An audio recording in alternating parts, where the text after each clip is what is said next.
नाज़रीन कराम, आज हम बात करेंगे मिलेनियम लेडी की, जिन्हें सबसे पहले ये खिताब 99 में हेनरी किसिंजर और फिर बीबीसी ने दिया। भारतीय राजनीति का ये वो चांद था जिस पर कई बदनुमा धब्बे भी थे। एक कॉन्ट्रोवर्शियल दास्तान की मालिक जिन्हें भारतीय जनता 1971 का हीरो भी मानती है, तो वहीं दूसरी जानिब ऑपरेशन ब्लू स्टार सिख इन्हें करतार भी मानते हैं। हालांकि 1971 एक जंग नहीं थी, बल्कि वो एक साजिश थी, एक आज़ाद खुद मुख्तार मुल्क के अंदर मुदाखलत और दहशत गर्दी थी। मकसद बांग्लादेश को पाकिस्तान से अलग करना और फिर ग्रेटर हिंदुस्तान था, यानी वहाँ बसने वाले मुसलमानों को एक बार फिर गुलामी की ज़िंदगी में धकेलना। 1971 इस मिलेनियम लेडी को खून पीने की लत लग चुकी थी। फिर दोबारा 1 से 10 जून 1984 तक 10 दिन जारी रहने वाला ऑपरेशन ब्लू स्टार, जिसमें सिखों के मुकद्दस मुकाम गोल्डन टेम्पल की बेहुरमती सिख लीडर बशमूल अल मशहूर भिंडरावाला कत्ले आम भी जिसे शांत न कर सका। जी हाँ नाज़रीन कराम, फिरोज गांधी की पत्नी, जवाहरलाल नेहरू की बेटी, राजीव गांधी और संजय गांधी की माँ, जो कि 19 नवंबर 1917 को इलाहाबाद में कश्मीरी पंडित खानदान में पैदा हुई। 2 बार भारतीय वजीर आजम मुंतखब हुई, पहली बार 1966 से 1977 तक और दूसरी बार 1980 से 1984 अपने कत्ल होने तक। 1937 ऑक्सफोर्ड में हिस्ट्री की तालीम हासिल करने के लिए 2 बार दाखिले का इम्तहान दिया मगर फेल हुई। 1947 से 1964 तक अपने वालिद जवाहरलाल नेहरू के दौरे हुकूमत में मुतअद्दिद गैर मुल्की दौरे किए। 1959 इंडियन नेशनल कांग्रेस की सदर की हैसियत से केरला की कम्युनिस्ट रियासती हुकूमत को तहलील करने में किरदार अदा किया।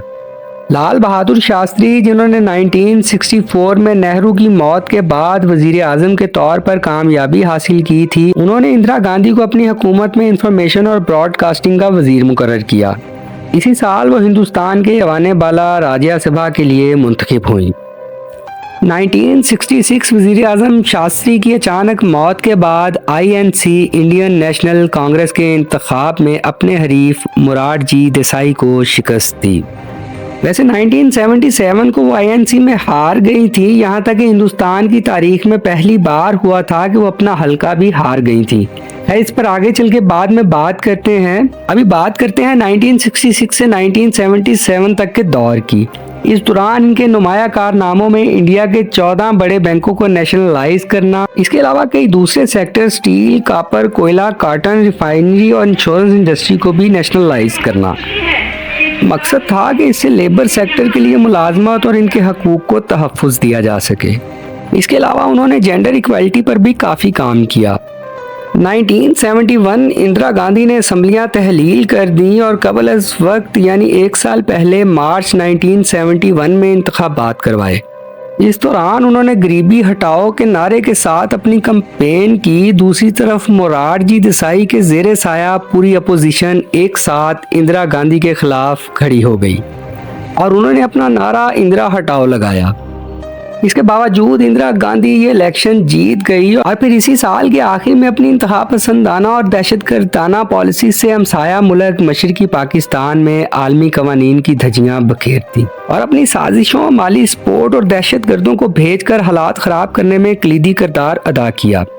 वजह यह बनाई कि बंगाली अपने मुल्क में खुश नहीं हैं और भारत हिजरत करके बड़ी तादाद में मुंतकिल हो रहे हैं, जबकि हकीकत इसके बिल्कुल बरअक्स थी। ये बांग्लादेश की मुक्ति बानी आर्मी थी जिन्हें भारी मुआवजा देकर फैमिलीज समेत तरबियत के लिए भारत लाया गया, फिर वापस भेजा गया। इन तरबियत याफ्ता खानदानों की खवातीन सड़कों पर एहतजाज करने निकली और मर्दों ने भारतीय असला उठाया।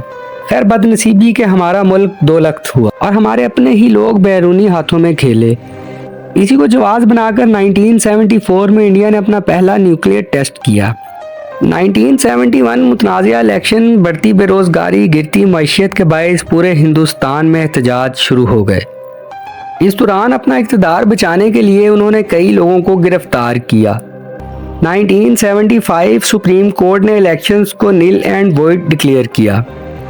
इंदिरा गांधी ने यह सब कबूल ना किया और सदर फ़खरुद्दीन अली अहमद को एमरजेंसी नाफिज करने का कहा।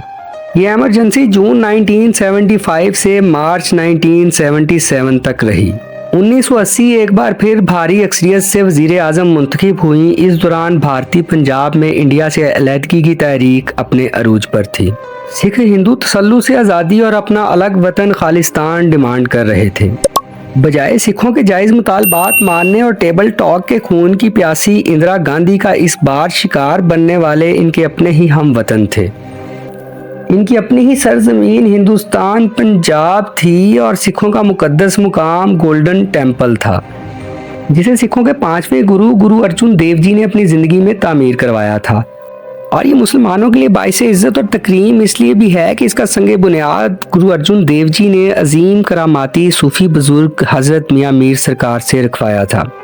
खैर, बात कहाँ की कहाँ निकल गई। भारतीय फौज ने जूतों, असलों, टैंकों समेत गोल्डन टेम्पल पर चढ़ाई कर दी। इसकी इमारत को नुकसान पहुंचाया और सिख लीडर्स बशमूल भिंडरावाला को हलाक कर दिया।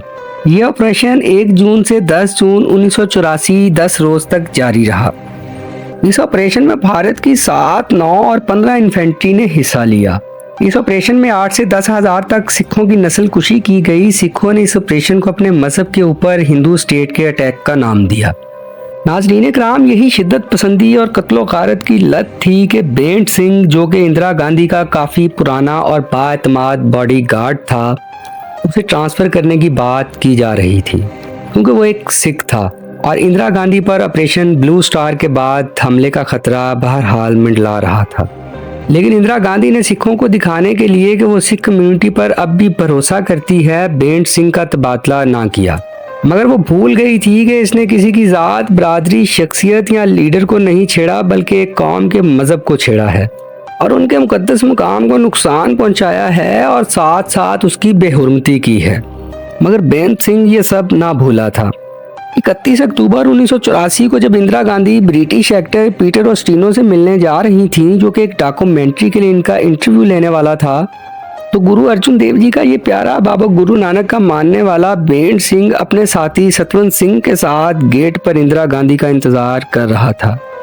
जैसे ही इंदिरा गांधी ने गेट को क्रॉस किया, वैसे ही इन दोनों बॉडीगार्ड्स ने इंदिरा गांधी पर गोलियों की बौछार कर दी और यूं 31 अक्टूबर 1984 दोपहर 2:20 पर इंदिरा गांधी ने इन दोनों सिखों के कदमों में अपना आखिरी सांस लिया। शाम 6:45 इनके बेटे ने भारत के छठे वजीर आज़म के तौर पर हलफ उठाया। इसके अलावा इंदिरा गांधी की ज़ाती ज़िंदगी भी कई तनाज़ात का शिकार रही। कहा जाता है कि फ़िरोज़ इंदिरा की ज़िंदगी में आने वाला पहला शख्स नहीं था। पुणे में मैट्रिक करने के बाद फ्रेंच पढ़ाने वाले जर्मन टीचर के प्यार में पड़ गई। 1922 अमेरिका की ये मुलाकात और इसकी रातें भारत समेत दुनिया भर में ज़ुबान-ज़द आम हैं। इसके अलावा जवाहरलाल नेहरू के पर्सनल सेक्रेटरी मिथाई के साथ भी इनके स्कैंडल्स के किस्से। बहरहाल ये सब इनकी ज़ाती ज़िंदगी थी। पब्लिक फिगर होने के बावजूद मेरा ज़मीर एक खातून के स्कैंडल्स पर खुलकर बात करने की इजाज़त नहीं देता। इंदिरा गांधी कौन थी, क्या थी, कैसी थी? यकीनन वो मुसलमानों, सिखों और अपने पड़ोसी ममालिक के लिए एक दहशतगर्द खातून और वज़ीर आज़म थी। मगर ये बात माननी पड़ेगी कि वो अपने मुल्क हिंदुस्तान और हिंदू कौम के लिए एक नहायत ही मुखलिस और मुहिब्बे वतन खातून थी। ये तो थी नाज़रीन कराम हमारी आज की वीडियो। आपको हमारी ये वीडियो कैसी लगी, कमेंट सेक्शन में अपनी राय का इजहार ज़रूर कीजिएगा। मैं उम्मीद करूँगा कि मुखालफत के बावजूद आप तमीज़ तहजीब का दामन हाथ से नहीं छोड़ेंगे। मिलते हैं अगली किसी ऐसी ही जगह दास्तान शख्सियत के साथ। तब तक मुझे इजाज़त दीजिए। पाकिस्तान जिंदाबाद। खुदा हाफिज़।